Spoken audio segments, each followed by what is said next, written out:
Now, BP officials will reportedly meet with aides to Prince William this week for critical talks in how to deal with those accusations of racism after the publication of Omid Scobie's book Endgame. And that is, of course, Buckingham Palace rather than, you know, the oil company. Oh, sorry. We in the South call it BP. You call it BP, Buckingham Palace. Yeah, well, sorry. This comes as a law change is being sought by Tory MP Bob Seely to strip the Duke and Duchess of Sussex of their titles, referring to it as the nuclear option.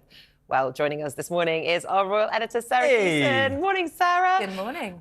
Do you think the palace will take legal action over this? Look, we know that Buckingham Palace don't want them to be described as crisis talks this week, but the two households are coming together, senior aides to the King and the Prince of Wales, to discuss their options. Last week, they were telling us all options are on the table, including, of course, legal action against the publication of these names. But, I mean, Shaggy, it wasn't me springing to mind this morning, because we're getting another version of events Well, today. can we just talk about that for people just tuning in, sir? Because he went, Scobie, on this morning and said, I have absolutely no... I've never written this. I don't know how it arrived in the... And then we had the two women from the publishing company that read through the script. They said we were given it. This morning, the agent said, it's our fault. We sent the wrong thing. Well, so he must have written it. Yeah, the Times reporting today that it was Omid Scobie's agent that apparently sent an earlier version of the draft to the translators.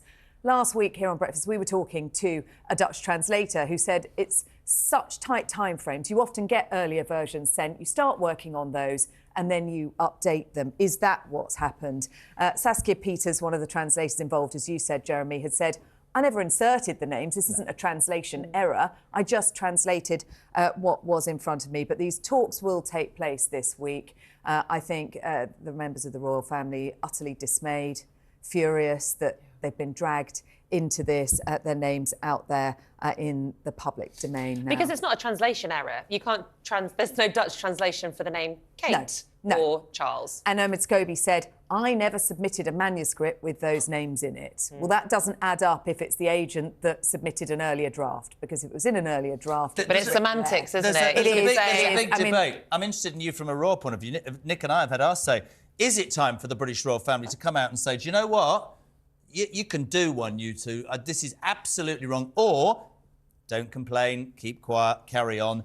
What about Harry and Meghan? James Bloodworth on my show last week said, actually, the onus should be on them to say, is that right? You know, Omid Scobie is not our voice piece. We can distance ourselves. They have not said a word. Well, sources close to them this weekend have briefed that they had nothing to do with this book, but they haven't come out and denied that they were the ones that leaked this letter.